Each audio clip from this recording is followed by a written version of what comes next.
Buenas tardes. Sean nuevamente ustedes bienvenidos a esta nueva sesión de los encuentros líricos que desde hace unos meses venimos organizando en la Facultad de Filosofía y Letras y en donde ya nos han visitado María Fleta y Antón García Abril. En esta ocasión nos acompaña Rosa Kraus, hija del tenor, uno de los mejores tenores del mundo en el siglo XX, hija de Alfredo Kraus, y para la Facultad de Filosofía, desde luego, es un enorme placer y un honor recibirla para que nos hable de su padre, para que nos hable de la ópera, del canto y de muchas otras cosas que, como viene siendo habitual, irá desgranando con las preguntas y con las consideraciones que ustedes quieran hacerle.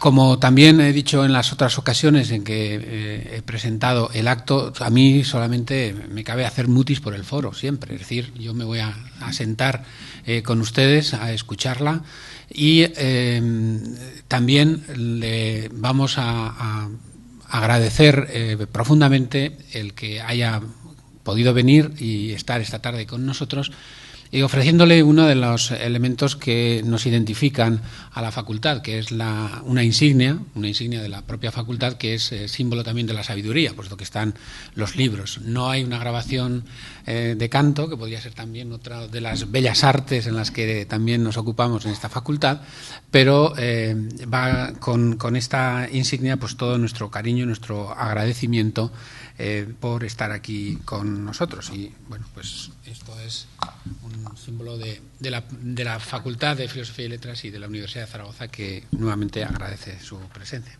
Pues muchísimas gracias. Qué bonito. Gracias.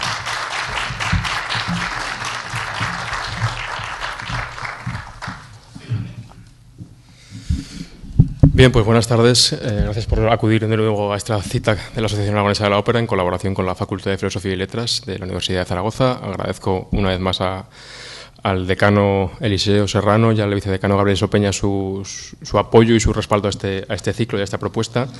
Y como bien decía Eliseo, después de contar con la presencia de María Fleta y de Antón García Abril, quisimos continuar este ciclo que se va a extender hasta el mes de junio, invitando en esta ocasión a Rosa Kraus, que es la hija de Alfredo Kraus, como ustedes saben, y sin darnos muy bien cuenta de la coincidencia de fechas, resulta que este 2014 se cumplirán exactamente 15 años del fallecimiento de Alfredo Kraus.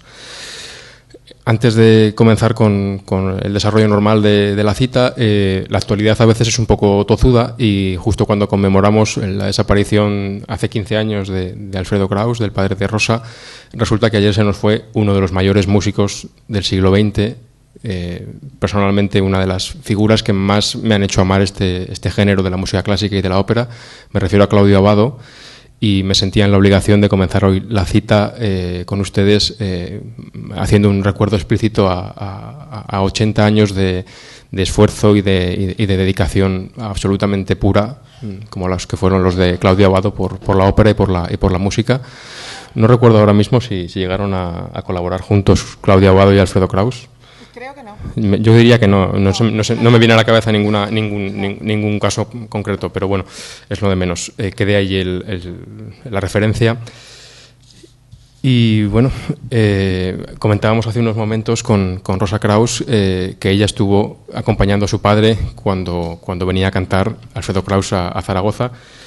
Y lo cierto es que esta es una ciudad que ha estado bastante o muy vinculada a algunas etapas de la carrera de Alfredo Kraus, no los años seguramente de mayor madurez y de consolidación de su trayectoria, esos años 80, por ejemplo, que son justo los que aquí desaparece la temporada de ópera estable, pero hay que recordar que aquí en los 60, a finales de los 60, es cuando había una temporada estable de ópera, un festival de primavera, y es en esos años en los que Alfredo Kraus cantó aquí Manon, cantó aquí La Favorita, cantó aquí Lucia.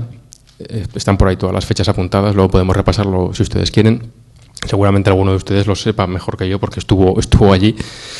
Y Zaragoza fue también la sede de uno de sus últimos conciertos, dio algunos más en el 99, pero se le rindió un gran homenaje, mejor dicho, Alfredo Kraus rindió un gran homenaje a Miguel Fleta en el año 98 en el Auditorio de Zaragoza, con García Asensio dirigiendo a la orquesta de la Radio Televisión Española y con Santiago Sánchez Jericó, otro tenor aragonés, acompañándole en algunas partes.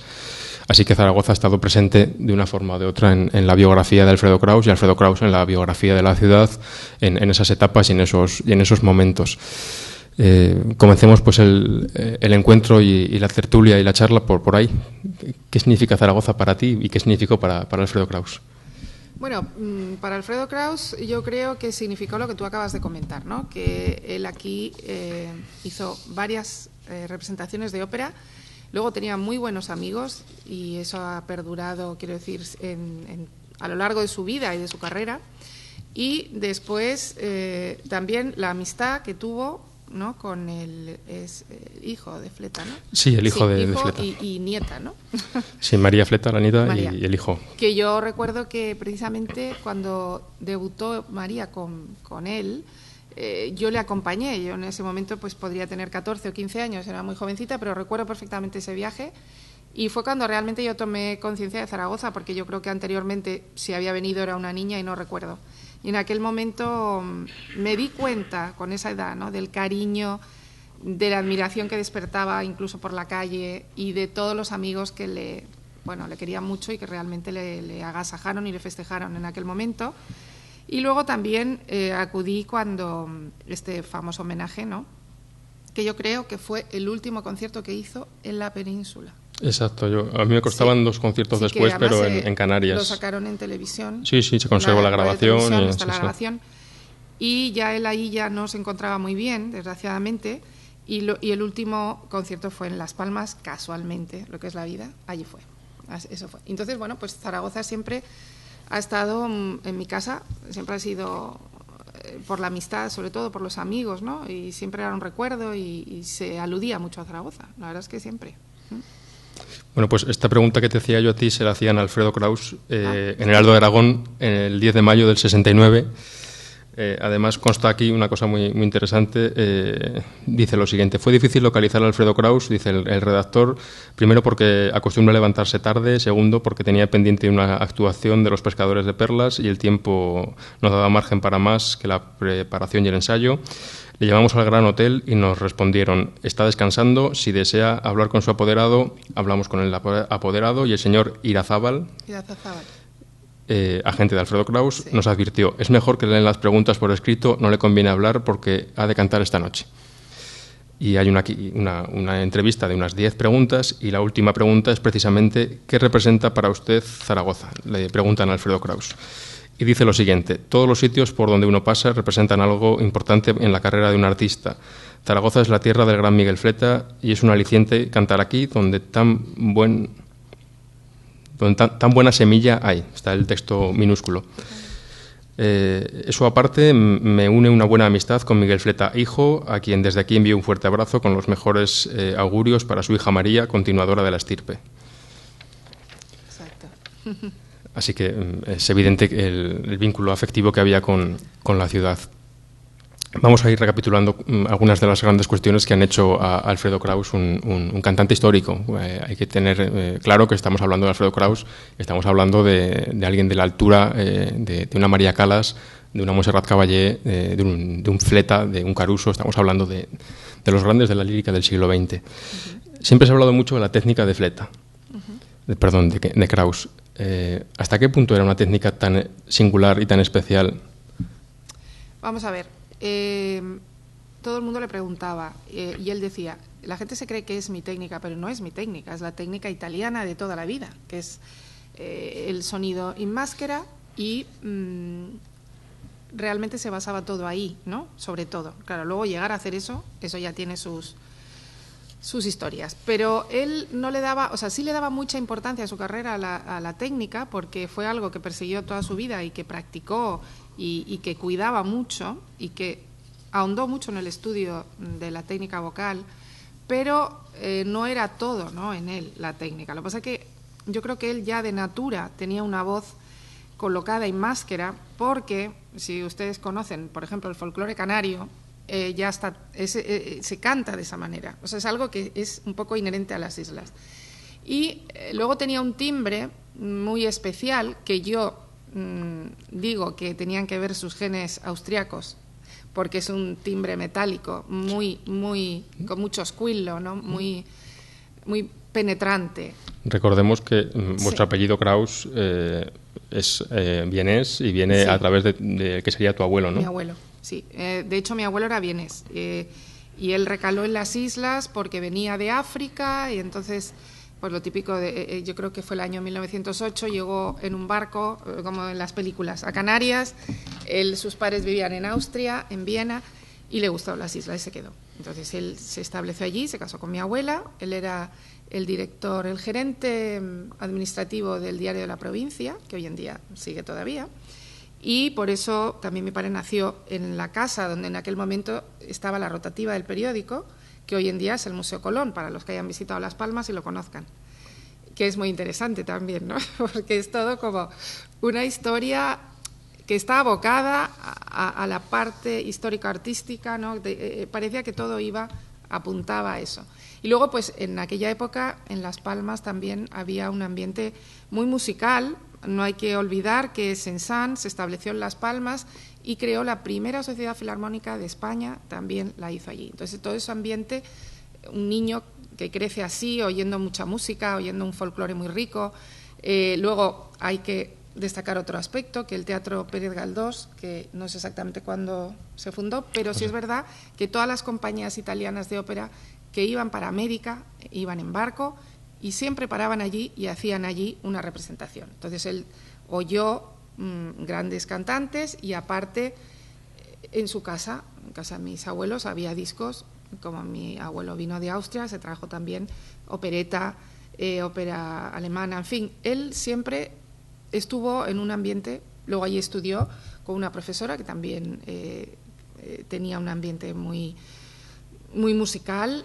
Él participó en el coro de su colegio, también era un niño que fue un niño de coro, que de hecho, por lo visto de pequeñito, tenía una voz tan fea que lo ponían siempre en los últimos puestos, porque no les gustaba la voz que tenía. Fíjate qué casualidad. Cuando cambió la voz, pues ya pasó todo diferente. Y bueno, y entonces desde entonces que él empezó a estudiar allí, luego se fue a Valencia, estudió con el maestro Pereira, ¿no? Me parece que se llamaba. Y luego se fue a Barcelona, estudió con una profesora rusa. Y luego ya finalmente en Milán con la profesora Mercedes Llopart, que como todos saben era catalana. Pues él ahí ya, consideró que ya estaba preparado para debutar y fue cuando hizo el debut. Y siempre cantando, si ustedes ponen las primeras grabaciones, yo creo que la primera que hay es del año 54, una actuación en el Teatro Pérez Galdós, que canta incluso payasos. Sí. Y porque en un principio, igual que la Llopart, querían que él hiciera un repertorio más grande. Y él dijo, no, yo me canso. Y si me canso, no puedo cantar bien. Porque por su tipo de voz, lo que habíamos hablado, ¿no? A lo mejor por el timbre o por como pasaba muy bien las orquestas, porque era una voz muy bien colocada sí. Y tenía una técnica muy buena para proyectar la voz, pues decía, nada, ya que cante Aida, que cante todo eso. Pero él dijo, vale, sí lo puedo cantar, pero yo acabo y me canso. Y en cambio, en mi repertorio, lo que él siempre dijo que era su repertorio, no me canso. Y eso también, aparte de la técnica, fue lo que hizo una carrera tan larga, que fuese uno de los pocos cantantes que han mantenido en repertorio durante 30, 40 años los mismos papeles con los que debutó. Muy pocos tenores se plantan en sus 60, 70 años cantando todavía Werther y cantando todavía ese bel canto puro y duro. Sí. O sea, él quitó un momento que, digamos, ya el repertorio que se podía considerar más ligero, como podía ser el poco Rossini que hizo, sí. o el poco... O Puritanos, el Bellini. Sí, o la Sonámbula también, de Bellini y tal. Eso sí, lo fue quitando. Puritani, eso... Es que esa ópera fue muy emblemática en mi casa, porque él, claro, la cantaba, bueno, yo no lo voy a decir cómo la cantaba, ¿no? Que lo digan otros, pero realmente era perfecto. Y cuando él sintió que no iba a dar el 100%, la dejó. Podía haberla seguido cantando a lo mejor 10 años más, pero él ya decía, ya esto no es lo que yo quiero. Entonces, esa exigencia también con la técnica, con todo, ¿no? Porque él lo ha tenido con todo en su vida, yo creo que contribuye a lo que ha sido él como cantante, ¿no? ¿Rechazó muchas propuestas de ampliación de repertorio? Sí, unas cuantas. Entre ellas, la más famosa es la Bohème. La Bohème la grabó y está grabada con la EMI, cosa que a mí me sorprende porque, por ejemplo, no tiene grabado con casas de discos, no sé, cuentos de Hoffman o Fausto. Fíjate, Fausto. Y sin embargo, pues la Bohème sí, al final la grabó por una serie de, bueno, ya sabes, pactos, historias con las casas de discos. También él odiaba grabar en un estudio. Era así, el pobre, ¿qué le vamos a hacer? Porque la verdad es que podía haber hecho cosas que nos hubiera gustado que estuvieran grabadas. Y él le gustaba el directo. Nunca se enfadaba por el tema de los discos pirata.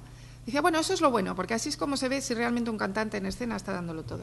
Y eso es lo que... Es un poco para que entiendan cómo era él, ¿no? Y esa exigencia que tuvo siempre en todo, yo creo que hizo que fuera... pues quién era, ¿no? Sí, siempre ha circulado el rumor, imagino que es rumor, y de que incluso en las grabaciones en las que lo escuchamos más perfecto, como esa Traviata que hay en EMI con Escoto o Los Puritanos que grabó con Caballé también para EMI, sí. Que incluso en esas dos él se encontraba un poco insatisfecho porque él era consciente de que en escena sonaba todavía mejor. Sabía mejor. No, él luego tenía otra manía, que bueno, puede ser que tuviera razón, que su voz no sonaba igual grabada que en vivo, precisamente, y él lo decía, por ese tono metálico, brillante que tengo, ¿no? Y entonces, eso es lo que él siempre, yo recuerdo que él se ponía luego a oír y como que o bien no se reconocía bien la voz o no sí. Llegaba a estar satisfecho del todo de cómo se oía.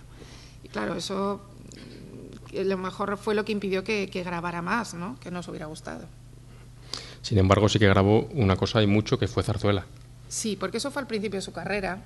Y entonces, claro, cuando uno empieza se tiene que promocionar, evidentemente, porque todavía no era Alfredo Kraus, lógico, y grabó, pues yo creo que casi todas, claro. Sí.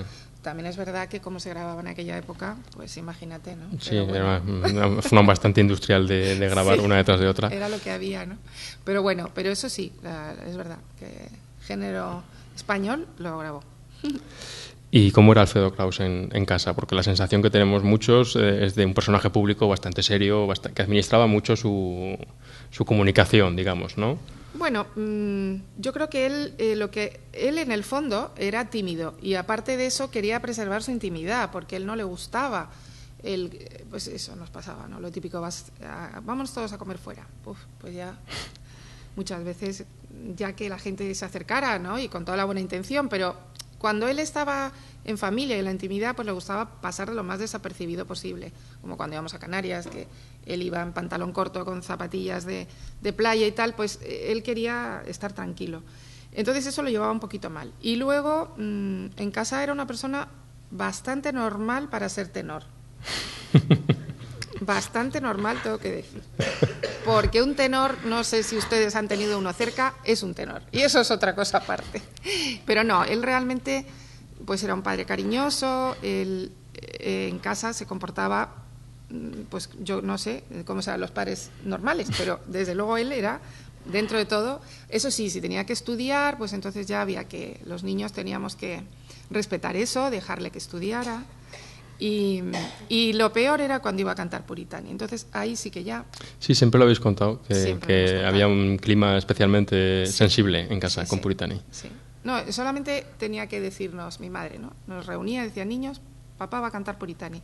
Entonces era como que desaparecíamos y le dejábamos tranquilo y que durmiera. Pero él se levantaba tarde porque se acostaba muy tarde. Es noctámbulo, toda la vida lo fue.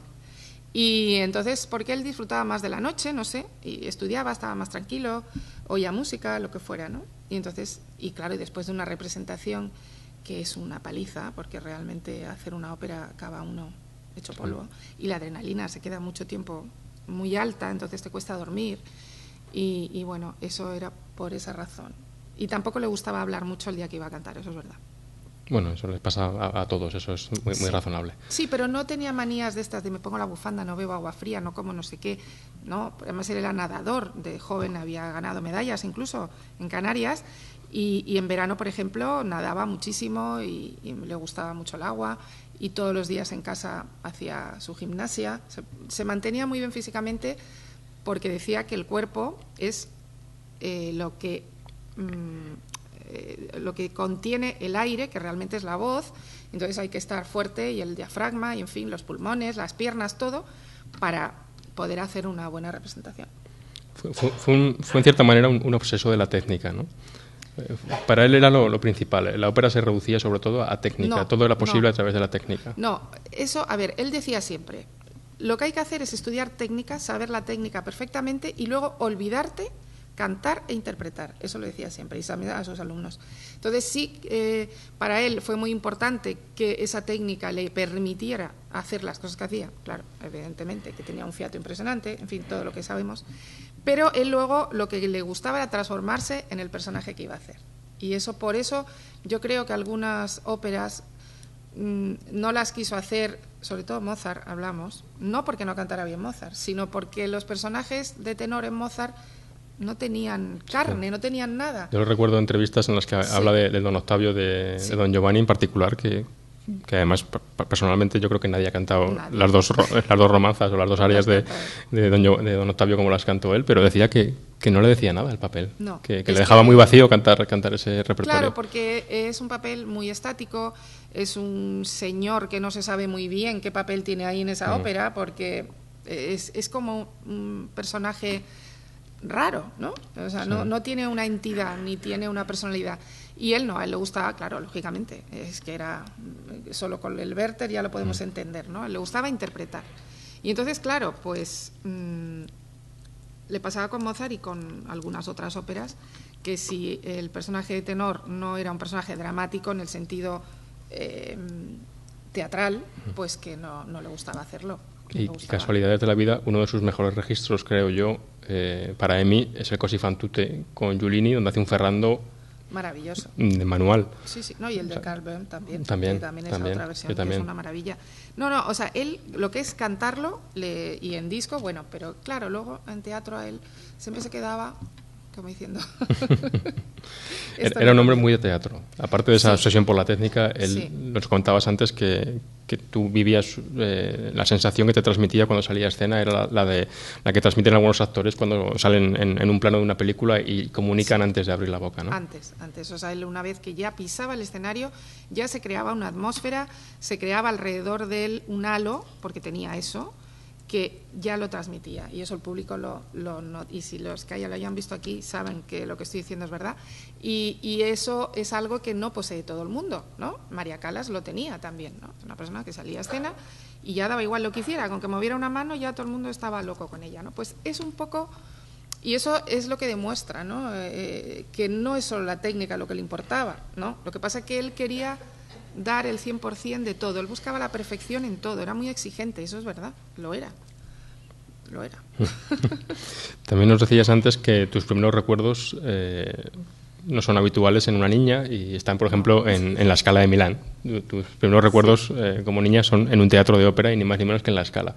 ¿Cómo ha marcado tu biografía personal el ser hija de Alfredo Kraus? Porque no es ser hijo de cualquiera, ni mucho menos. Pues muchísimo, o sea, me ha marcado de otra manera. O sea, yo nací en Milán y yo tengo fotos que tenemos en el álbum familiar, que yo soy un bebé que está en los brazos de mi madre, a lo mejor tenía 3 meses, detrás, o lo que dicen ahora el backstage, que yo odio esa palabra porque en español existe, detrás del escenario, y entonces estaba allí ya, porque mi madre siempre acompañó a mi padre al camerino, siempre estaba allí, y yo ya estaba, y todo el mundo pues haciéndome carantoñas porque era un bebé, ¿no? Entonces, claro, si eso ya lo has vivido desde pequeño, ya el mismo olor de detrás del escenario, es que es todo, y oyes los aplausos, oyes a la gente, ves la admiración que causa tu padre, todo eso ya está metido, y luego en casa, pues él estaba siempre ensayando en el piano. Yo también me contaba a mi padre que yo ya con 4 o 5 meses me ponía al piano y yo, claro, movía los deditos. ¿Por qué? Porque era lo que veía. El oído, pues lógico, si estás oyendo cantar a Alfredo Kraus desde que naces, pues algo se te pegará, ¿no? Digo yo, para algo, aunque yo no canto, que conste. Esa es mi hermana, no yo. Pero bueno, entonces eso, por un lado, la parte que te va formando a ti como ser humano, pues está claro que las inclinaciones por la música clásica, a mí me gustaba mucho la danza, también se me ha gustado mucho el piano, no sé. Luego, la gente que ha desfilado por nuestra casa o por visitas que nosotros hacíamos cuando vivíamos en Italia, hemos visto todos los grandes cantantes, directores. Es un ambiente, claro, que no es lo mismo que tener un padre que es director de un banco o una persona que tiene una vida normal, entre comillas, ¿no? Entonces yo recuerdo con mis amigas cuando ya empecé a ir al colegio, que vinimos a vivir a España, que todo el mundo me preguntaba, ¿no? Dice, ¿pero tu padre qué hace? ¿Sabes? Que resultaba una cosa muy extraña. Y para mí tener que explicarlo, ¿no? Como diciendo, pues sí, canta ópera. Y dice, ¿eso qué es? La gente no sabía. Y entonces, pues todo el mundo se divertía mucho y yo era un poco la especial, ¿no? Por decirlo de alguna manera. Y luego, claro, el vivir la actividad de mis padres, porque también mi madre, claro, no era una mamá normal, porque tenía que seguir a su marido, porque ella quería, por supuesto, y estar siempre con él de viaje. Cuando se iban a Estados Unidos, las temporadas, o sea, no volvían a casa en 4 meses, no les veíamos, porque, claro, antes iban en barco, estaban allí, hacía varias óperas y iban por varias ciudades de Estados Unidos, ciudades que cada una es un estado, claro, y son distancias muy grandes. Y estamos hablando de finales de los 60 y los 70 y los 80. Y claro, ya luego iban en avión, pero en un principio no había manera, ¿no? Y luego, pues, haberles acompañado a ellos en muchas ocasiones cuando teníamos vacaciones, que hemos vivido eso también, ¿no? De ir a varias ciudades por todo el mundo y ver cantar. Y a mí eso siempre me ha atraído muchísimo y, de hecho, ha marcado tanto mi vida que yo me dedico... soy agente de cantantes de ópera. O sea, eso te iba a preguntar. Sí. Los hermanos, ¿cuántos os dedicáis a algo que tiene que ver en el fondo con la música, aparte de tu hermana? Pues mira, somos 4 hermanos. Entonces, Patricia es la que canta, pero bueno, canta jazz, aunque ella siempre estudió la técnica con mi padre también y con Lina Huarte. Y yo, porque, bueno, mi hermana pequeña que vive en Italia, ella es restauradora de arte, vive en Florencia, pero aficionada, ella está en un coro gospel. Tú fíjate, dices tú, bueno, pues también, porque siempre ha habido algo dentro de todos como que queríamos hacer algo artístico. Mi hermano no, mi hermano es el único que, bueno, que es empresario y tal, pero es verdad que le encanta la ópera y la música y todo eso, pero nunca ha hecho nada. Pero somos 4, un varón y 3 hembras, las 3 hembras sí tenemos una vía artística que está ahí. Cuando tuvimos aquí a Antón García Abril, hubo un momento bastante emotivo que fue cuando le recordé que detrás de toda su gran trayectoria había una gran mujer que era Áurea, que estaba ahí sentada y que ha sido durante tantos años el soporte y el respaldo de una trayectoria tan genial como la suya. En el caso de Alfredo Kraus también hubo detrás, y mencionabas ahora, una gran mujer, que fue tu madre, y bueno, te quería proponer que nos hables un poco de quién fue esa gran mujer que hubo detrás de ese gran hombre y qué memoria tienes tú de tu madre, que será muy emotiva y muchas, me imagino. Sí, me es complicado hablar de ella, porque ella siempre estuvo, bueno, como dices tú, detrás. Antes además las mujeres eran así, ¿no? Dedicadas a su marido y a su familia y a su vida. Y ella ellos estaban juntos desde los 14 años, o sea, es increíble porque es toda la vida, ¿no?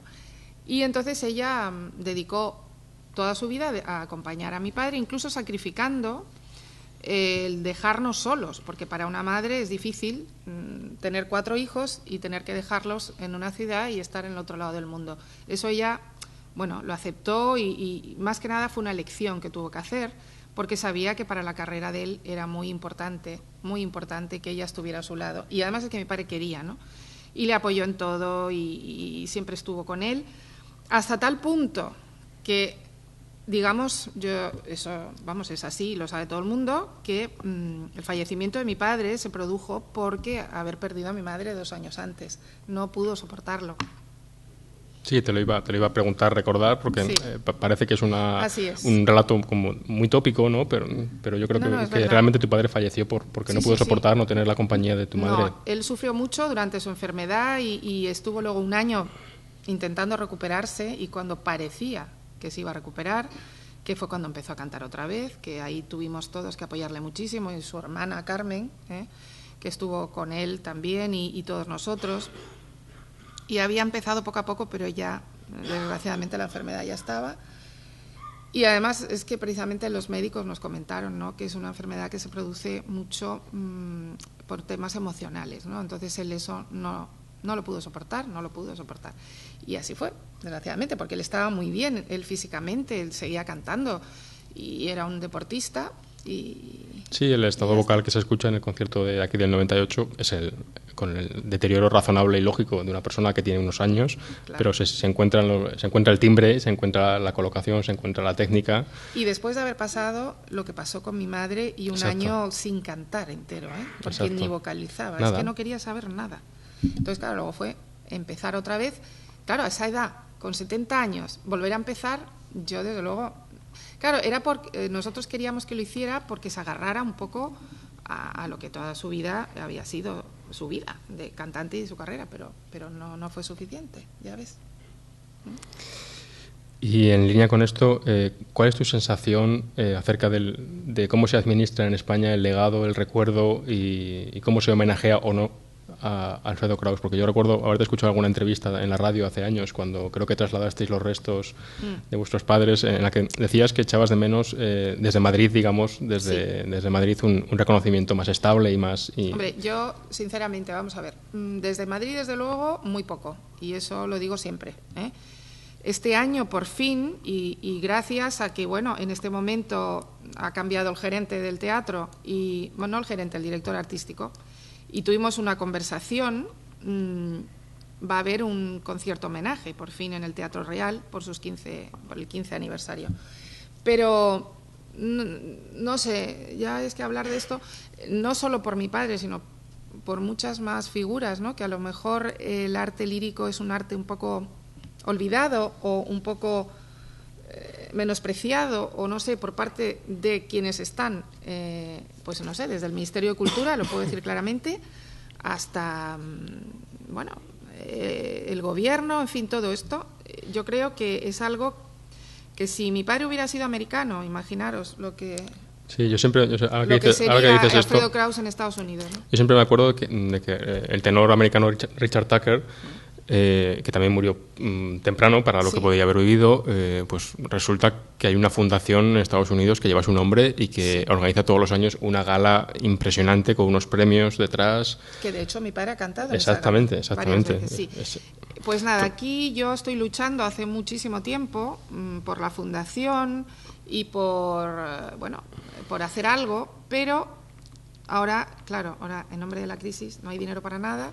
Y no, o sea, es algo que ha tenido que salir de mí, de mi familia, el pedir eso, ¿sabes lo que te digo? Cuando debería ser al revés, sí. Cuando yo creo que estamos hablando de una figura internacional, que todavía vas por ahí y por supuesto que le reconocen y saben quién es. Entonces eso, pues es verdad que para mí es una espina clavada, Lo es. Para mí, para mi familia, claro. Y me gustaría que eso no pasara, pero bueno. Luego sí es verdad que, por otro lado, a nivel más local, ciudades más pequeñas, como por ejemplo ahora mismo, ¿no? Aquí estamos haciendo algo que a mí me emociona mucho porque es poder seguir un poco transmitiendo su legado y su figura y que eso perdure. Hay varias asociaciones con el nombre de Alfredo Kraus, que están todas en contacto conmigo y participamos en casi todos los años. Además se hace un homenaje. En Las Palmas de Gran Canaria también se hace porque tiene allí su auditorio, en fin. Pero a nivel... Y ¿sabes por qué esas ciudades? Porque había una temporada de ópera que él no fallaba, casi nunca iba. Claro. Y le pedían y le querían y el público le adoraba. Sí. Igual que en el Liceo. Pero a nivel, pues no sé, desde el Ministerio de Cultura o llámalo, no sé, el gobierno o lo que sea, pues no hay ningún tipo de... Al hilo de esto y por reconducir un poco con optimismo la cuestión. Sí, ojalá. En Madrid todavía se recuerda, como comentábamos antes, el paso de Alfredo Kraus, no por el Teatro Real, porque por cuestiones de décadas no fue su teatro, pero sí por el Teatro de la Zarzuela, por supuesto, donde yo conozco a gente, yo no pude estar allí, pero conozco a gente que ahora tiene 50, 60, 70 años y que habla de las funciones de Alfredo Kraus como si fuese una cosa de ayer por la tarde. Sí, eso es verdad. No, el Teatro de la Zarzuela fue emblemático en la carrera de mi padre, lógicamente, y fue el que fue el que impulsó su carrera en España empezando por las zarzuelas, que él debutó en Madrid con La Francisquita, y luego ya cuando se representaba ópera, porque como bien sabemos tuvimos muchos años sin teatro de ópera hasta que por fin se abrió el Real, ¿no? Y él en el Real hizo algún concierto, cuando se hacían conciertos y eso, y luego pudo hacer un concierto una vez inaugurado, pero claro, se esperaron tanto a darle el famoso Werther, que finalmente no pudo hacer porque estaba enfermo en ese momento, y no pudo reinaugurar ese teatro cantando él allí, ¿no? O sea, una ópera. Y eso fue la pena un poco que le quedó a él, ¿eh? Yo sé que eso sí, a él se le quedó ahí. Pero bueno, al menos hizo 2 conciertos allí, me parece que fueron, o sea, galas líricas. Sí, galas, sí. Con otros compañeros. El mayor reconocimiento que le hicieron en Madrid, vamos, yo creo que el único, fue en el Teatro Apolo, cuando hizo los 40 años que había debutado con La Francisquita. Es verdad. Sí, sí. Y con tu madre. Pues sí, es verdad, es verdad. Y una fila de gente, después de que acabó, que daba la vuelta por todo el Teatro Apolo, sí. pasaban las autoridades, el gobierno, el alcalde, y tu madre exquisita mujer, cuando llegamos mi hermana y yo al camerino, nos dijo, perdonad que nos pueda atender como merecéis. Fíjate, qué señora, qué categoría humana, lo que digo yo, de señora. Que le he dicho a la hija, detrás de un gran hombre hay una gran mujer. Sí. Porque era exquisita. Decirlo eso a nosotras, cuando éramos nosotras las que teníamos el honor de decir que no nos podía atender. Sí, no, ella realmente atendía a todo el mundo un poco. Claro, ella lo ayudaba a él, ¿no? Porque en esos momentos de esto era imposible. Sí, demostró la gente que lo quería. Sí, claro que sí. No, es que el público de Madrid lo adoraba. Estamos hablando del público. Muy poco. Sí. Bueno, también hizo los 40 años en La Zarzuela, que también hizo otro allí, pero hasta ahora mismo tampoco ha habido mucho más, ¿no? Entonces, claro, a mí eso lo tengo un poquito todavía. Entonces, a ver si este año por fin se hace este homenaje en lo que es el Teatro Real, porque también el famoso homenaje que se organizó en el Real, es que no me acuerdo qué año fue, pero a lo mejor fue 2 o 3 años después. Yo creo que 2 o 3 años después. Sí, que fue un desastre, porque las cosas que pasaron y la que se armó con el ministro y con todo, y aquello dejó muy mal sabor, ¿no? Sobre todo a los aficionados, ¿no? Y bueno, espero que esta vez la cosa vaya bien y no haya problemas y que por fin se pueda hacer algo. Sí, vamos a ver. Además tenía una fina ironía de la vida. Sí. Ese es un humor canario, ¿eh? Los canarios son muy así también. Sí. Sí. No, a él le gustaba la jota y de hecho las jotas que él ha cantado ponía ahí todo, porque le gustaba mucho. Mundiales de fútbol del 92, ganó un canto del Bernabéu, la jota. Con la jotica, claro. Mandó esa foto que está saliendo ahí por la cazadora y le decíamos, mandarnos una foto con traje de representación. No hubo modo. Año 92, esa es la que le gustaba a él y ya está. Oye, y siempre con tu madre, y nos decía que tu madre era un apoyo para él, o sea, cantaba en la bella esta. Dice, yo una vez que fui a no sé dónde, sin Rosa, que no pudo venir, sí. pasé fatal. No, y es verdad, es verdad. Siempre, a no ser que pasara algo que ella no pudiera, pero muy rara vez, muy rara vez. Ahora abriremos luego después un turno de intervenciones para que puedan preguntar y comentar. Nada, faltaría más. Mi compañero Sergio, que hoy no está aquí por un problema personal, pero que estuvo el día que hablamos con María Fleta y que bien conoce el Liceo, por ejemplo, él es archivero de formación y ha estado investigando en el Archivo Municipal de Zaragoza cuestiones sobre las temporadas líricas que hubo aquí, y me ha pasado unos datos, y por eso cito que son suyos y no míos, y que son muy interesantes para que veamos en cosa de 10, 12, 15 años quién fue Alfredo Kraus en ese espacio de tiempo, ¿no? Hagámonos cargo de que en el 65, que es cuando canta por primera vez aquí, Alfredo Kraus cobró 150.000 pesetas por función. Bien. Mucho dinero en aquella época, ¿no? Bien. En ese mismo año se contrata a Bernabé Martí, el pobre Bernabé Martí, y le dan 30.000 pesetas por función al pobre hombre. Claro. Para que veamos un poco, ¿no? Pero lo significativo no es esto, sino que en cosa de 10 años tu padre pasó de cobrar 150.000 por función a cobrar 500.000 de pesetas por función.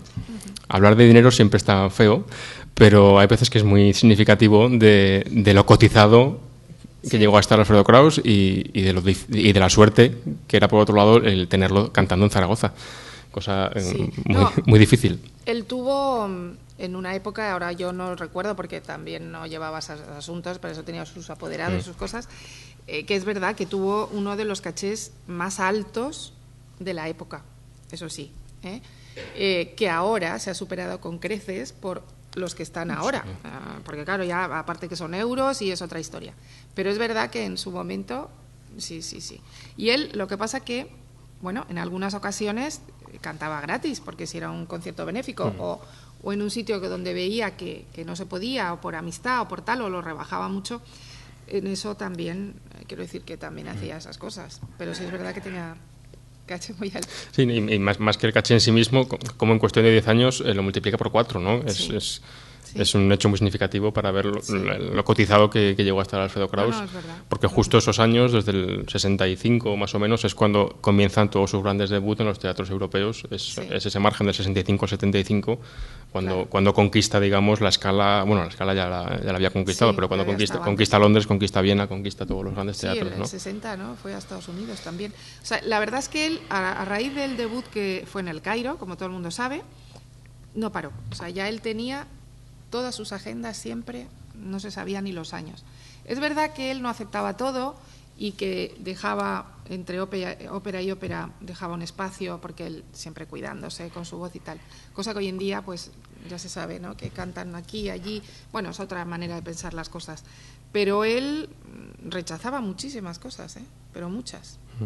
Claro. Hay otra anotación curiosa en la documentación, y es que estaban entre el responsable del ayuntamiento y el responsable del teatro principal, se intercambiaron correspondencia, creo que para montar una Manon que hubo, y creo que desde el ayuntamiento le preguntaban al teatro, tenemos ya contratado a Alfredo Kraus y la soprano, y la respuesta del teatro es, como es costumbre, el señor Kraus la dispondrá. Como diciendo, con la que quiera cantar Alfredo Kraus. O sea, no vamos a andar aquí imponiéndole una soprano al señor Alfredo Kraus, con la que él diga. Bueno, él tampoco era, a ver, cómo decir, pues si no es esta yo no canto. No, dentro de a lo mejor no, le proponían unas cuantas y él podría decir a lo mejor, pues me encuentro más cómodo con esta, con la otra, o a lo mejor sí podía decir con esta nunca. Vamos, yo no lo sé, porque bueno, pero tampoco sería raro porque es parte de este negocio, entre comillas. Pero él realmente no, porque él era muy buen colega, ¿no? Lo que se llama la profesión entre todos los otros cantantes o los que tenía que cantar, ¿no? Nunca tuvo problemas con nadie. Bueno, vamos a dejarlo ahí. ¿Lo comentamos o no lo comentamos? Sí, bueno, sí, lo sabe todo el mundo. O sea que... No, pues conviene si quieres aclararlo, ¿no? Sí, bueno, pero eso fue... Porque yo creo que hay gente que no sabe un poco de qué va la película. Sí, bueno, eso sí que fue durante una época que ya sabemos en el liceo, ¿no? El Clan Caballé, que eso lo sabe todo el mundo, que hubo una época que lo vetaron y que entonces cantaba solo... Plácido y Carreras. Y Carreras, sí. Exacto. El joven Carreras, sí. Primero el joven Carreras y luego Plácido. Pero eso ha pasado en el liceo. Y luego también tuvo problemas en la Scala precisamente con la dirección del teatro, ¿no? Por la razón que fuera, ¿no? También estuvo unos años que no cantó allí. Luego al final se reconciliaron con Muti y hizo un recital, fue lo que él empezó otra vez a cantar allí. Yo creo que no volvió a cantar escena en la Scala con Muti, ¿no? No. Pero son cosas puntuales, pues eso, porque hay veces que pues surgen cosas no por él, porque él también se sabe la polémica que hubo con las famosas en Barcelona las Olimpiadas, ¿no? Sí. Que al final cantó, desde luego, pero que en aquel momento, como él había hecho las declaraciones famosas de los 3 tenores, los conciertos y todas esas historias, pues le vetaron. Entonces ahí se luchó y con la prensa se puso al lado de él y finalmente cantó. Lógicamente. Pero bueno, en una carrera tan larga y que pasen esas cosas es bastante normal. Sí, no, pero siempre ha habido un recuerdo ejemplar como colega de Alfredo Kraus y, bueno, y otras compañeras todavía en activo, vivas y muy frescas como Teresa Berganza, pueden hablar maravillas de Alfredo Kraus. Le quiere un montón. No, y con Caballé, ya sabes que el concierto que se hizo en el Teatro Real, que también cantó su hija, sí. Pues ahí hubo un gesto de los dos que se abrazaron y se besaron en público, como para decir, ya se acabó todo. Sí. Y eso fue... Y con Plácido Domingo, que también hubo, creo, una relación un poco tensa durante un tiempo. Siempre se cuenta, no sé si es cierto, que Plácido acudió en los últimos días de Alfredo a vuestra casa. Te lo digo yo, porque en aquel momento yo tenía bastante relación con Plácido y él me pidió que si podía venir a ver a mi padre a casa y mi padre dijo que por supuesto. Y de hecho yo creo que fue el único de colega que mi padre dejó que viniera a verle y fue varias veces, o sea que sí. Sí es verdad. Entonces, por eso digo que hay cosas que pueden surgir, pero forman parte un poco de este mundo, ¿no? De este mundillo. Y luego mi padre no era una persona rencorosa y él quería llevarse bien con todo el mundo, tenía muy buen talante, aunque parecía muy serio, pero era más bien por guardar la distancia en el sentido de que no se echara encima a todo el mundo, porque eso él, ¿sabes? Era por eso, más bien. O sea que... Pues antes de dar un poco turno a los asistentes, sí que te quería preguntar por el repertorio de Alfredo Kraus, porque siempre se ha dicho también, y yo creo que injustamente, que era un repertorio muy pequeño, y si vamos al detalle vemos que no es tan pequeño, porque tiene un repertorio de 40 óperas. De más de 30 óperas, sí, 40. En realidad 40 porque las que grabó, aunque luego no representó, pero ¿por qué no se representaba la Muette de Portici? Porque no había ningún tenor salvo Alfredo Kraus, probablemente, que la pudiese cantar en un teatro. Lo grabó, pero no lo representó por esas cosas, ¿no? Pues te quería preguntar un poco, aunque ya he sabido cuáles son los grandes emblemas del repertorio de Alfredo Kraus, ¿no? Sí. Está por un lado Werther, y ¿cuál entiendes tú que es el aporte fundamental que hizo en el papel de Werther para que sea realmente el mayor Werther del siglo XX? Pues lo que hablábamos antes un poco, ¿no? Él hizo suyo el personaje, quiero decir, él era Werther. Entonces era Werther y no había otra cosa. O sea, aparte de lo vocal, fue el personaje, ¿no? Cómo se transmutaba en ese personaje a él, porque en realidad mi padre era un héroe romántico, quiero decir que le iban muy bien los papeles de héroe romántico, no llegaba a ser un dramático porque su voz no era para eso, pero fíjate, él en los últimos días me decía, yo realmente lo que me hubiera gustado cantar es Tristán y las óperas de Wagner, eso es lo que a él realmente le hubiera gustado. Y hoy en día las cantaría, te lo aseguro. Sí, hoy cómo funcionan los teatros. Porque en tenor ahora mismo no creo yo que haya muchos. Entonces, él iba un poco en su línea. Luego también, por supuesto, todo lo que sea el canto, porque realmente Donizetti le iba puritanos maravilloso. Que comentábamos antes también, ¿no? Entonces, claro, yo creo que él, el Werther es que se mimetizó. O sea, fue una cosa, yo lo he visto, porque como lo hemos vivido, ¿no? El ver cómo salía de escena. Él realmente salía de escena que no veía. O sea, yo recuerdo en Nueva York, en el Met, que llegamos, porque ellos estaban allí, y no sé si hubiera Semana Santa, bueno, lo típico, que dicen los niños que vengan para Nueva York. Entonces nos fuimos todos para allá. Y él no nos había visto. Entonces llegamos al teatro y lo saludamos así deprisa porque iba a cantar. Y cuando salió del escenario, que estábamos ahí esperándole, que además en el Met sabes que no puedes entrar, que tienes que tener unas listas, que no entra todo el mundo ni se te llena tanto como aquí a lo mejor en la Zarzuela. Y estábamos ahí y él nos vio y a mí me confundía con mi hermana. O sea, él en ese momento no estaba. Estoy hablando de una persona que fue en el año 88, me parece. A finales de los 80 canta en el Met. O sea, que estaba joven y todo, y él salió en otro mundo. Y me dice, Patricia, digo, no, papá, soy Rosa. Nos parecemos, pero tampoco tanto. Y ay, es verdad. O sea, él estaba en una nube, ¿no? Entonces eso a mí me gustaba mucho verlo porque esas cosas te impresionan, ¿no? Te impresionan porque en ese momento no estás viendo a tu padre. Es una cosa muy rara lo que pasa, ¿no? Estás viendo una persona que está aclamadísima por todo el mundo, que está haciendo un personaje que a mí me emocionaba mucho haciendo el Werther, ¿no? Porque realmente impresionaba. Y entonces sale y no sabe que eres tú. Dices tú, pero bueno, ¿aquí qué ha pasado, no? Está en otro cielo en este momento, ¿no?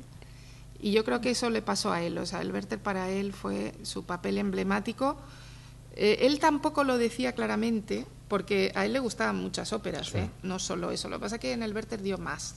Luego, pues en Francia, ¿sabes? Todo el éxito que tuvo, Sí. que le dieron todos los premios. No, pero órdenes y no solo con Werther, con todo el repertorio Sí, francés de con Lírico todo el Puro, Manon Sí. y Fausto, Y también Fausto. son dos creaciones de referencia. de referencia, porque además el Fausto es muy difícil, porque sabes que es como, está escrito como para 3 tenores. Sí, hay una entrevista en internet con Nikolai Yaurov que hacía el bajo en Mefistófeles y con Alfredo Kraus, creo que es en Chicago en los 80s. Sí, no, ahí estuve yo en esa gira además también. Y comentan eso, ¿no? Que dice Alfredo Kraus que harían falta 3 tenores, uno por acto, para poder hacer esta ópera con naturalidad, Claro. ¿no? Entonces, ahí está la inteligencia del cantante, ¿no? Entonces, yo tengo esas características. Pues yo tengo que cantar este Werther con mis características, porque si intento poner otra voz que no es la mía o intento llevarlo a otro terreno, no me va a salir. Pero claro, el primer acto es un señor mayor, viejo, casi muriéndose, y luego se convierte en un joven que tiene que dar otro aspecto, y igual que cuando hacía el Romeo, ya con 60 años. ¿Quién Sí. se cree un Romeo de 60 años? Pues a él lo veías y te lo creías. Entonces eso es lo que yo vuelvo a repetir, que la técnica era muy importante, pero él era un animal de teatro. Le gustaba interpretar. Y en términos de repertorio es significativo que hizo poco Verdi, relativamente poco, pero el que hizo fue inmejorable, ¿no? Claro. Traviata, Rigoletto, alguna cosa más, muy poquitas. Sí, es que, a ver, él era su máxima, ¿no? Dice, yo hago algo si me sale perfecto. Y claro, lo perfecto para él, a lo mejor para mí ya es pluscuamperfecto, pero bueno, era así. Entonces, dice, vale, yo puedo cantar otra cosa, pero no voy a tener el resultado que yo quería, entonces no la canto. Y por eso muchas veces le decían, ¿y por qué no canta esto? ¿Y por qué no canta lo otro? ¿O por qué? Yo recuerdo que mandaban a casa partituras, discos para que oyera otras óperas. Por ejemplo, una ópera que le gustó muchísimo, que le dijeron que cantara, pero que él dijo que no, era Die Tote Stadt, porque tú sabes que la tesitura del tenor es todo el rato, Es altísima. pero no es para un tenor lírico ligero. No. Entonces, bueno, la que yo tengo es la de René Colo, que ya ves el pobre que está Lo al suelen límite. cantar tenores alemanes Sí, de claro. románticos y dramáticos. Y entonces yo le dije, papá, ¿y por qué no has cantado? Dice, porque eso es Puccini. Es como un Puccini, me dijo. O sea, él estaba mirando que había una orquesta grande, que no sé qué, que todo eso había luego que cantarlo de una manera. Entonces, bueno, sí, lo podía haber cantado, Sí, pero exige otra... pero no. Die Tote Stadt. La ciudad muerta La ciudad de muerta, Corngold. de Corngold, que es una preciosidad, a mí me gusta mucho. Y a él le encantó la música, ya te digo, dice, no, pero esto no es para mí, me decía. ¿Y algún título que llegase a estudiar y que no llegó a estrenar o que se quedó con ganas de preparar y que le hubiera gustado llevar a escena? Pues fíjate, eso no lo recuerdo. Eso no. Yo creo que él prácticamente lo que quiso hacer lo hizo, que podía. Otra cosa es que te diga, es que yo hubiera querido hacer un Tristán, ¿no? Evidentemente, pero ahí ya no entraba dentro, como por ejemplo otros tenores como Björling, que el pobre se quedó sin hacerlo porque se murió justo cuando lo estaba preparando, ¿no? Era el Tristán, ¿no? O sea que, ¿era el Tristán? Era otro, me parece. No, bueno, una ópera de Pero Wagner, una de pero Wagner. que también era un tenor que estaba ahí, incluso hizo un repertorio mayor que mi padre, ¿no? Sí, Björling. bastante. Pero también tenía ese timbre, ¿no? Parecido, sí. Sí, un poco. También un poquito blanco, un poquito metálico, un poquito brillante, sí. Por eso, sí. Pero bueno, no recuerdo que se quedara con algo que no pudo hacer. Espero que no también. Bueno, pues vamos a abrir un turno de intervenciones al público. Tenemos aquí un micrófono. Quienes quieran de ustedes hacer comentarios, preguntas, recuerdos, pues es el momento. Creo que lo he encendido ya.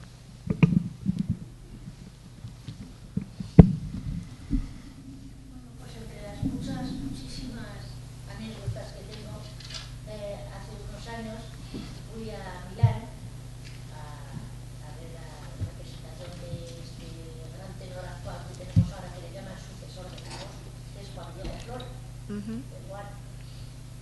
Y fui a la tienda donde vendían los discos y toda la señora Fernanda, la tienda yo, y como siempre queriendo obtener una foto de señora, por favor, ¿no tendrán alguna fotografía del maestro Kraus con traje de representación? En cuanto nombré al maestro Kraus, dijo esa señora, ¡oh! Y me lloré, y me lloré, y me lloré. ¿Cómo estaba considerado lo que había pasado por la escala de Milán? Es verdad. Esa señora linda de los años, el mejor era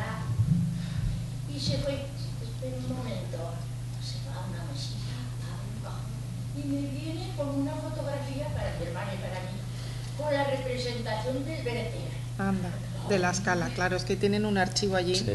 Claro. Qué anécdota, más Sí. curiosa. Te mandaré alguna otra, ya hablamos luego. Pues eso, entre las muchísimas, de lo admirado que ha sido por ahí. Sí. Y reconocido más en el extranjero que en España. Sí, en general sí, pero también porque en España la ópera a lo mejor no en todos los sitios ha sido tan considerada, ¿no? Yo creo que ha sido más la zarzuela que la ópera, ¿no? En España en general. Sí, por aquello que es en el castellano también y es más accesible, más popular ha sido, sí. Yo creo que sí.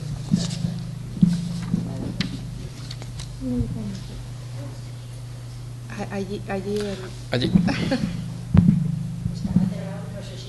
No, Sí, sí. aquí sí. Bueno, pues nos dejas un recuerdo precioso porque además de morir por amor, que en esta época casi parece que de la tecnología no va a existir, existe.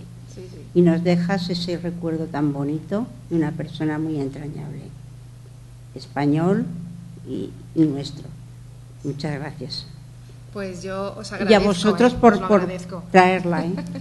Os lo agradezco a todos. Era lo mínimo.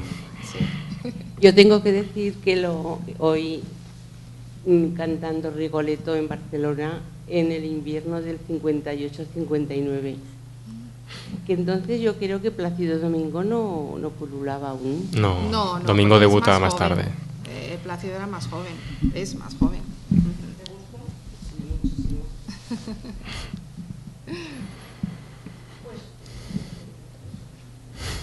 A ver, ¿va ahora? Sí. Pues otra vez en el Teatro Victoria Eugenia en San Sebastián le oí Rigoletto con la Duna Inmóvil. Y no sé si nos dio 6 o 7 bises. ¡Qué barbaridad! ¿En serio? Pues él no era nada amigo de Bises, ¿eh? Pues no. ¿No? ¿No? Y aquí en Zaragoza nos decía, en Madrid no daba tantos, pero aquí sí. Y nos dio unos bises y luego en el camerino cuando hablábamos con él dice, tenía preparado otro más y os habéis levantado y os habéis ido todos. Pues ya debía estar contento, ¿eh? Hoy estaba Para hacer eso. contentísimo. Ya debía estar contento, sí. Pero era muy curioso, además lo decía con mucha gracia. Con esa... ¿Francisco vive todavía? Sí, sí, sí. Sí, el único que queda. Sí, hace 3 años. Sí. Pero mi tío está, gracias a Dios. ¿El hermano está en Milán? ¿No vivía en Milán? No, en Canarias. En Canarias. Sí. Bueno, Milán fue hace muchísimos años. Bueno, eran 2 varones y una hembra. Ah, Son 2 hermanos y mi tía. Sí. Sí, sí.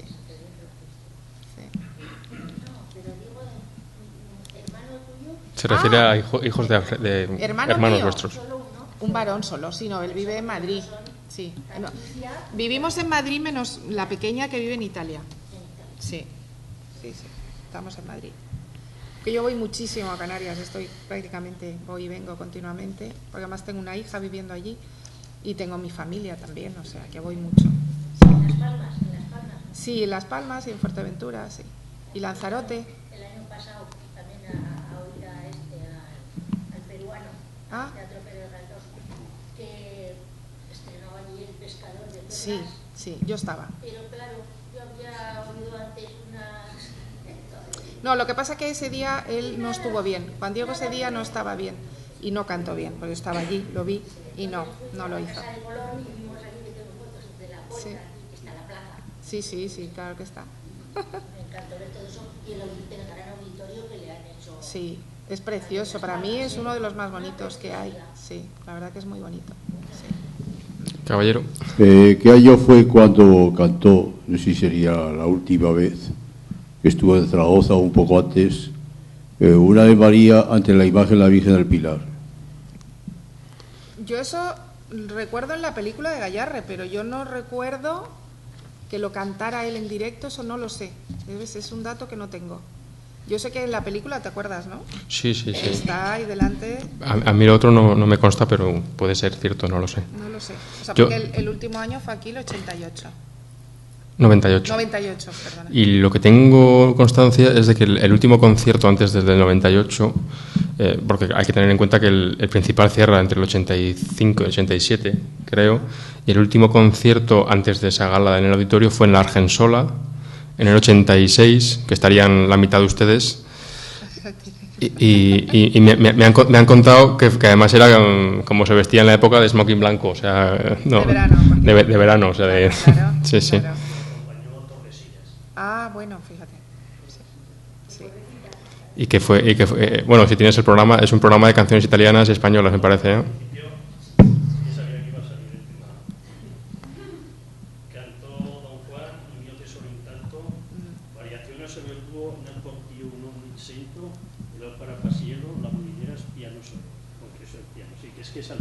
Sí, iban. Después cantó La Favorita y después La Bohème, La Gelida Marina, sí. Fíjate.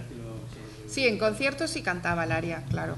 Y en la segunda parte fue todo canción ya con amores, de mi madre, del cabello más sutil, el puerto, la Granada, bajo el árbol del olvido, Pueblito, mi pueblo, jota de concierto, piano solo, pero que alguna alternaban y no, era así.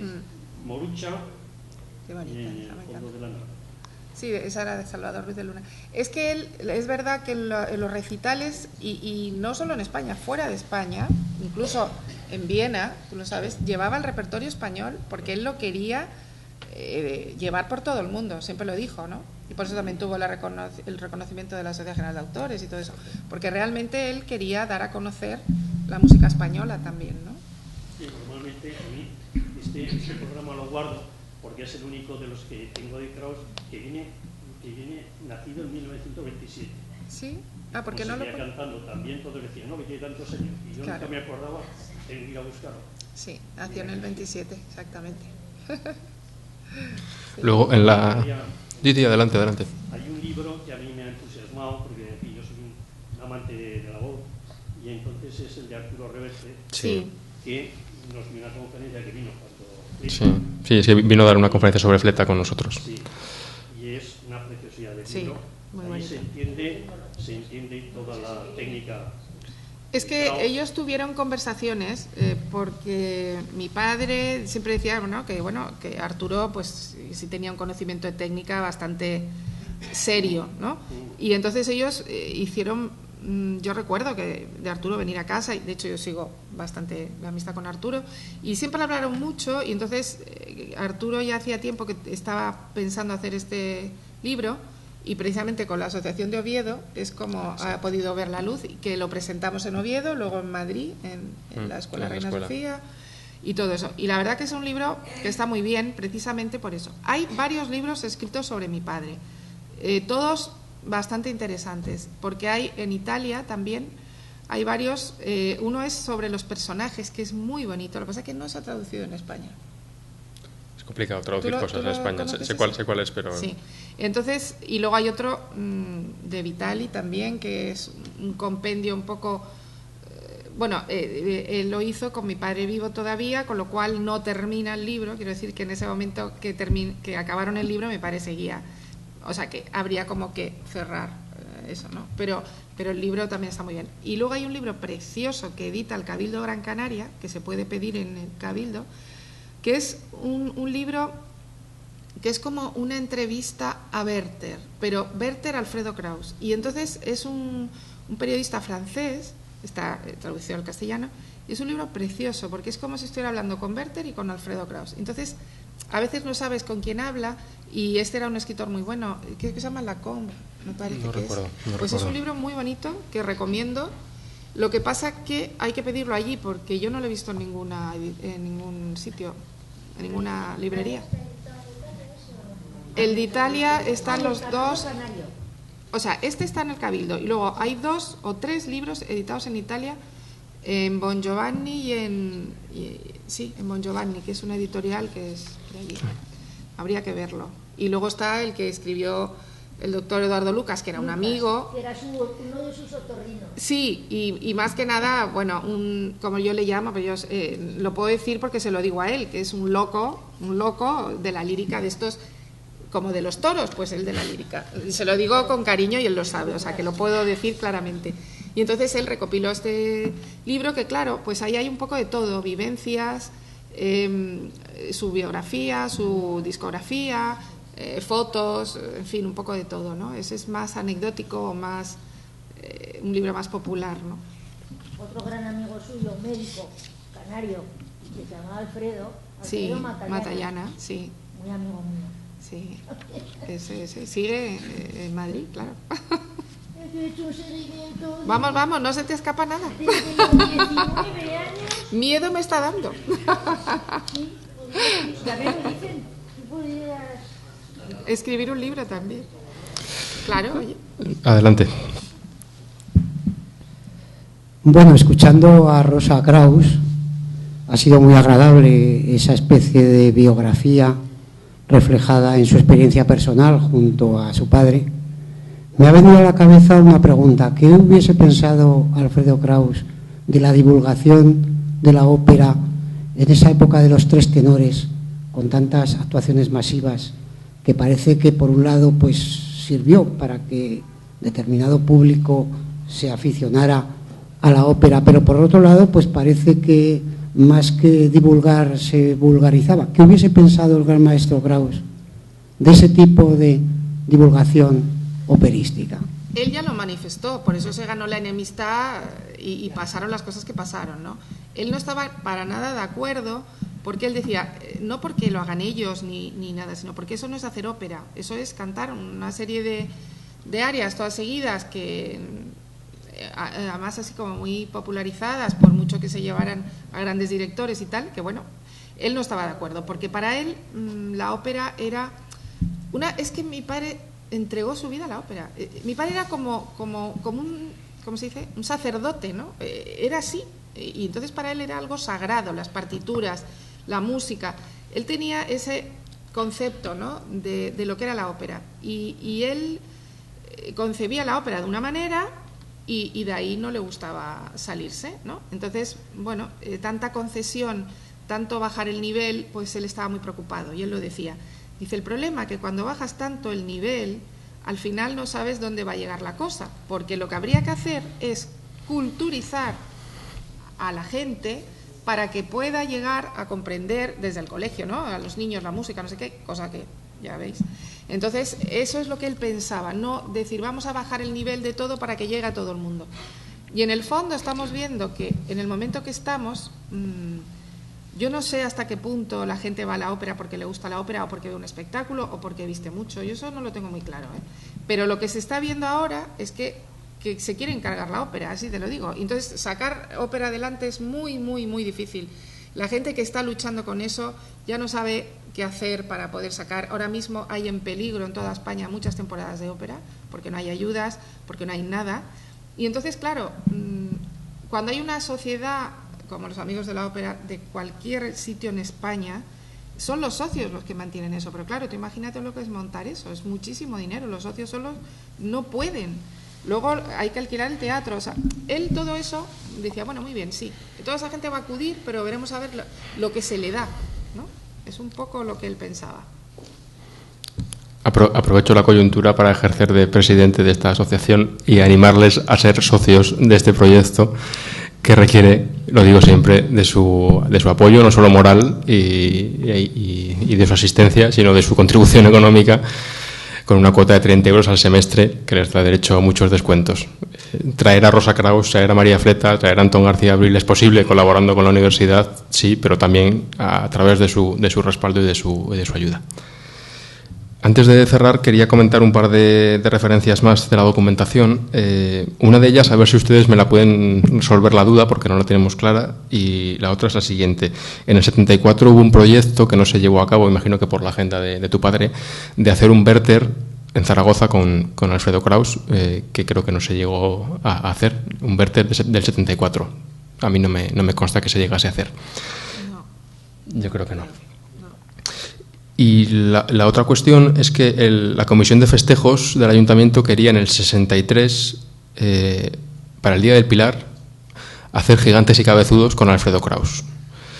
A mí no me consta que se llegase a hacer, pero en la documentación aparece que las negociaciones avanzan hasta que preguntan por el caché de Alfredo Kraus, pero no sé si es que se cortó la comunicación porque directamente no había agenda o lo que fuera, pero a mí no me consta que se llegase a hacer tampoco ese Gigantes y Cabezudos. Si a alguno de ustedes les consta, no, a mí no me suena. A mí no me suena. Yo eso lo sabrías. No lo puedo preguntar porque ni su apoderado ni mi tía viven, o sea que ellos lo sabrían, pero... La documentación no da pistas, y si no, en los diarios del día 12 de octubre aparecería reflejado y no aparece. Claro. Buenas tardes. Simplemente me ha dejado un poco intrigada con eso de que se quiere encargar la ópera. ¿Me podría explicar un poco más a qué se refiere o qué quiere decir exactamente? Sí, bueno, me refiero no el aficionado. No, las instituciones o las políticas culturales. O sea, eso es una manera de decirlo así un poquito fuerte, pero realmente si tú quitas todas las ayudas, si alquilar un teatro para hacer ópera cuesta una barbaridad de dinero, si cada vez... todo nada más que hay problemas y no hay subvenciones, algún tipo de subvención, algún tipo de ayuda, algún tipo de algo, pues ¿cómo lo definirías? De acuerdo. Y una última cosa, ¿no podría ser también, y esto es totalmente de mi cosecha, que parte de la culpa también la tenga el mundo lírico porque se empeñan en, a ver cómo explico esto, sí, en hacer que por ejemplo, su padre es un ejemplo porque él sabía qué es lo que tenía que cantar y no dejó de cantarlo. Y hoy en día, sin embargo, es un poco como que se busca el cantante figura que lo cante todo. Y, bajo mi punto de vista, lo único que se consigue es hermosas voces acabar destrozadas en 8 o 10 años, porque no dan para más. Claro. Y, claro, mal acostumbrar al público, porque... Es que no quiero dar nombres por no ofender la carrera de nadie, pero no puede ser que una persona cante una Traviata estupendamente y luego cante Lady Macbeth también, porque, claro, no se puede. Estaríamos hablando de algo parecido a Calas y no hay. Bueno, a ver, todo tiene que ver, pero vamos a ver, yo estoy hablando, por supuesto, si hablamos del Real o el Liceo, que son teatros con un presupuesto inimaginable, que se ha recortado ahora muchísimo. Entonces ellos un poco hacen lo que quieren, ¿no? Sí, queremos figuras y queremos, sobre todo, yo creo que el problema más grande han sido las producciones de ópera, que han costado lo que nadie sabe. O sea, es que si tú traes una producción de ópera que solo la producción te cuesta 60 millones de pesetas, ¿cómo encajas el resto? Y tienes que hacer 10 títulos, ¿no? Durante todo el año. Pues claro, es verdad que para sacar algo de dinero y no perder, que es lo que se suele pasar, pues ¿a qué precio tienes que poner las entradas? ¿Quién puede acceder a eso? Muy poca gente, la élite cada vez se va reduciendo. Luego, dentro de todo eso, si encima la gente traga, por decirlo de una manera coloquial, con que un cantante X, que es una figura, te cante lo que sea, de cualquier manera, todo eso desde luego va, para mi gusto, para mi forma de pensar, va poniendo cosas en contra, pero no es el momento que estamos viviendo. El momento es que la ópera es cara de hacer y de mantener, y no hablo de los presupuestos de un Real o de un Liceo, porque en ciudades más pequeñas los presupuestos pueden ser de otra manera, pero hay que racionalizar todo un poco, ¿no? De hecho, los cachés han bajado muchísimo, o sea, que ya no digan que es que los cantantes no, de verdad que los cantantes ya no les queda más que ir y cantar gratis, o sea, realmente la cosa está muy mal. Pero también hay que bajar las producciones y hay que gestionar y administrar bien el dinero que hay para los teatros, pero tiene que haber dinero. Si no hay dinero, no podemos administrar nada ni podemos hacer nada, ¿no? Entonces es un poco todo, y yo creo que bueno, la tendencia es que estas cosas cada vez se privaticen más, pero no estamos en Estados Unidos, no existe una ley de mecenazgo que favorezca a las empresas para mantener una estación de ópera o conciertos de la orquesta, lo que sea. Todo eso en España hoy por hoy no se puede hacer, y Estados Unidos lleva muchos años haciéndolo. ¿Y cómo se mantiene entonces? Si es que no hay ninguna salida. Ese es el problema. Gracias. A ti. Bueno, pues hasta aquí, salvo que haya alguna mano más levantada, que hay una. Estoy hablando con mi compañera que casi juraría que vimos en el 75. Sí, ¿se llegó a hacer? Sí, se hizo. 75. Ajá. Buscaremos papeles. También, en la documentación figura como proyecto del 74, pero igual no se hizo en el 74 y se pasó al 75. Seguro. ¿Y en qué teatro? ¿Dónde lo hicieron? Aquí en el Principal sería. ¿En el Principal? Ah, puede ser, sí. Vale. Sí, no, tiene que estar. Sí, es fácil de buscar. Sí. Programa. Ah, qué bien. Sí. Si también le suena a alguien allá arriba. Ya. Pues puede ser. Uh-huh. No sé. Vale, gracias. Bien visto. Muy bien. Vale. Porque es la primera vez que yo vi a Alfredo Kraus y como me encantó. No se olvida. No se me olvida jamás. Claro. Claro, la mayoría de los jóvenes pues es la discografía. Pero es que verlo, es que llenaba todo. Es que lo llenaba. Es que lo llenaba. Parece como una aureola, una elegancia. Yo no lo he visto en ninguno ya más. Independientemente del canto ya. Sí, es que por salir ya había que pagar la mitad de lo que cobraba. No, es que es así. Una prestancia, una cosa. Las sopranos que tenía que estar a una altura de elegancia que nunca la daba. La señora más o menos gordita, con los vestidos más o menos. Pobres sopranos.